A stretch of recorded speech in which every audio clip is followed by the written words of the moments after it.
Hi there. You're listening to English Podcast for Beginners, your friendly guide to learning English step by step. Let's learn, practice, and grow together.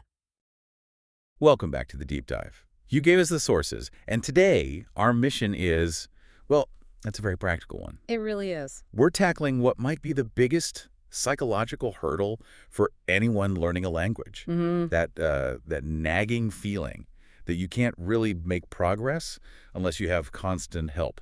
A teacher, a class. A speaking partner you meet every Tuesday. Exactly. And that feeling, it's powerful. It stops so many people right in their tracks. But the sources you shared with us, they point to this almost counterintuitive idea. Right.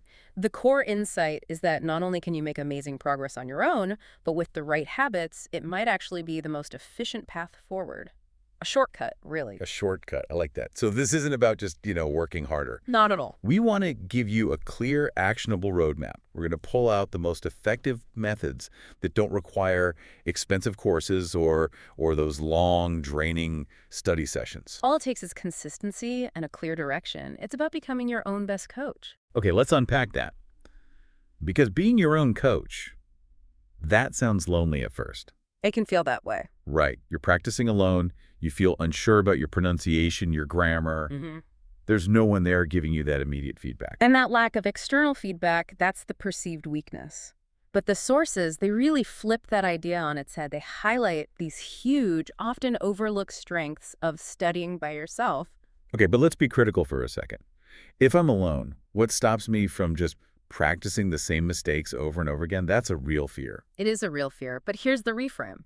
The solo path optimizes for engagement and endurance first. Okay. You get the freedom to study completely at your own speed. You can repeat a lesson 5, 10 times if you need to with no pressure. And you can choose your own topics, things you actually care about. Exactly, which instantly boosts how much you remember, instead of being rushed through a grammar point in a class. Well, you're still confused about the last one. Yeah. You can just pause. You can spend 20 minutes on one single audio clip until that pattern is it's baked into your brain. So you're optimizing for deep understanding, not for performance. And that actually reduces the feeling of being overwhelmed. That's the real advantage. It's sustainability. Sustainability, I like that. So if we're building this sustainable framework, where do we start? The material seems very, very clear on this. It is. The absolute foundation, the first and most important habit, is daily listening. And why is that? It's not just about, understanding words, is it? No, it's much deeper. It's about brain training. When you listen constantly, you're training your brain to recognize the patterns of the language. The blueprint of a sentence. The blueprints, exactly. You stop translating word for word in your head and you start to just internalize how ideas are built naturally in English. It's a huge shift. But, everyone's busy. We can't just put on a movie and hope for the best. What's the sweet spot for the content we should be listening to? The advice here is super specific. Podcasts, short videos, audio lessons, that kind of thing. Right. And the most crucial part is the difficulty level. It needs to be a little challenging, but not too difficult. The Goldilocks zone. How do we find that without a teacher telling us? Well, the sources give us a number, which is so helpful.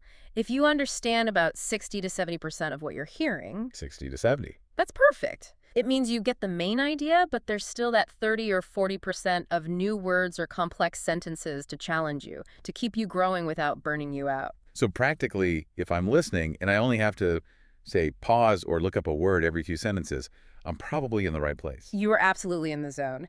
And the mindset here is key. You do not need to understand every single word. Which is what paralyzes people. Totally. The focus should be on the general meaning and, this is important, the rhythm of the language, the music of it. Okay, so listening gives us the input, the rhythm, but that's only half the equation. We have to actually speak. Right. And we can't wait until we feel confident to start. That's the trap. It's the biggest trap. We have to flip that idea. Confidence is the result of practicing, not the requirement to start. You have to create it yourself. So how do you practice speaking when you're literally the only person in the room? The sources call it self-narration. You basically just talk to yourself. At home, walking outside. You describe what you're doing, what you see. Give me a real-world example. What does that actually sound like? Okay, so imagine you're making your morning coffee. Instead of just thinking it, You say it. you say it out loud. Okay, first I'm grinding the beans. They smell really good today. I need about 12 grams. Now I'm pouring the hot water. It has to be around 92 degrees Celsius. Oh, that's brilliant, because you're forcing your brain to access vocabulary and grammar in real time about your immediate reality. It connects the abstract language to the physical world. Another great way is to just read something short out loud, maybe a paragraph from an article you've been reading. That helps you get over the fear of just hearing your own voice speaking English. That's a huge part of it. It neutralizes that emotional barrier. Let's hit that fear head on, though. Yeah. If I'm narrating my day and I keep making the same grammar mistake for weeks, aren't I just cementing a bad habit? That's a really important question, but the material is clear. The main goal of solo speaking isn't perfection. It's fluency. It's about neutralizing the fear of failure. It's about getting your production centers, the parts of your brain that make speech, to just turn on. They're often frozen by anxiety in a group. Mistakes are just a sign you're pushing yourself. So we see mistakes as proof of effort, and we trust that better listening input will help correct them over time. Exactly. And speaking of targeted techniques, this is where it gets really interesting for sounding more natural. You're talking about shadowing. I'm talking about shadowing. This is probably the most powerful technique the sources mention for improving your natural flow. It sounds kind of advanced. How does it work exactly? It's simpler than it sounds. You listen to a sentence or a short phrase, and you repeat it immediately. You're trying to speak almost at the same time, like an echo. Oh, so you don't wait for them to finish the sentence? No, not at all. You're mimicking them in real time. The goal is to copy everything. Their pronunciation, their speed, their intonation. You're basically hijacking their natural rhythm. To overwrite your own kind of choppy patterns. Precisely. And here's the best part, the really high leverage part. You only need to do this for about 10 to 15 minutes a day. That's it, 10 to 15 minutes. Yeah. That's revolutionary for busy people. It really is. It just reinforces that core idea. Short, focused practice is so much better than long, tiring study sessions. Consistency over intensity. Always. Okay, so we have sound and rhythm. What about the actual substance, the words? The sources say we need to shift how we think about vocabulary. Yes.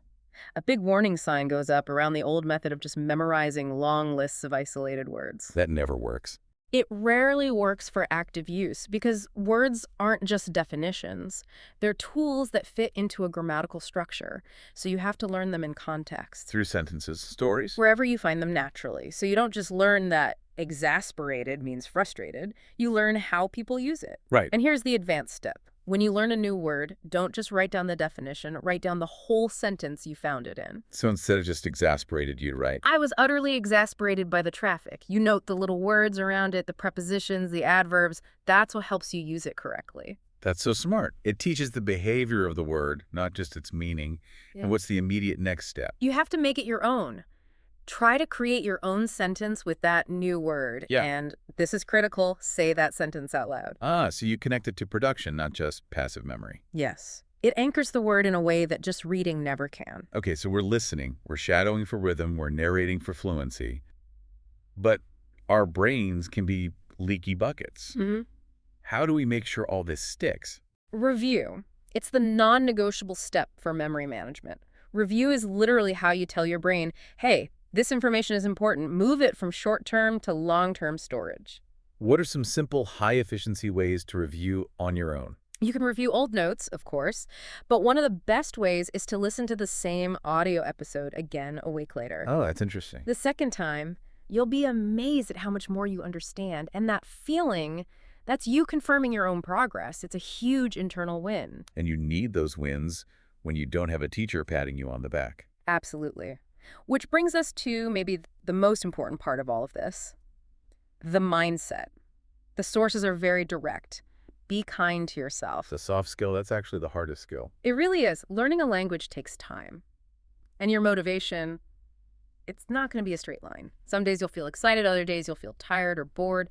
That is completely normal. You have to accept that. Otherwise, one bad day can make you want to quit. Precisely. You have to remember that progress isn't always fast, but it is always possible. Every single minute you practice listening, speaking, reviewing is a real physical step forward in your brain. You're never standing still. That's such a freeing message, that you can do this. Yeah. That practicing alone is not just a backup plan. It's a powerful, effective strategy. As long as you focus on those high leverage habits, that 60 to 70% listening zone, the 10 to 15 minutes of daily shadowing, and narrating your life out loud. So the final ingredients aren't technical at all. Yeah. They're consistency, patience, and just believing in yourself. Exactly. This deep dive shows that your progress is happening minute by minute, whether or not someone is there to see it. So let's leave you with a provocative thought to carry forward from all this. Since we defined every minute of solo practice as a step forward, what daily micro goal can you set for yourself? Something really small, like successfully shadowing one news clip or narrating the 5 minutes it takes to make your breakfast. What's the one small thing you can do that will allow you to recognize and celebrate your own progress, especially when no one else is there to do it for you? How do you measure your own win? A powerful place to pause, keep practicing, and keep moving forward.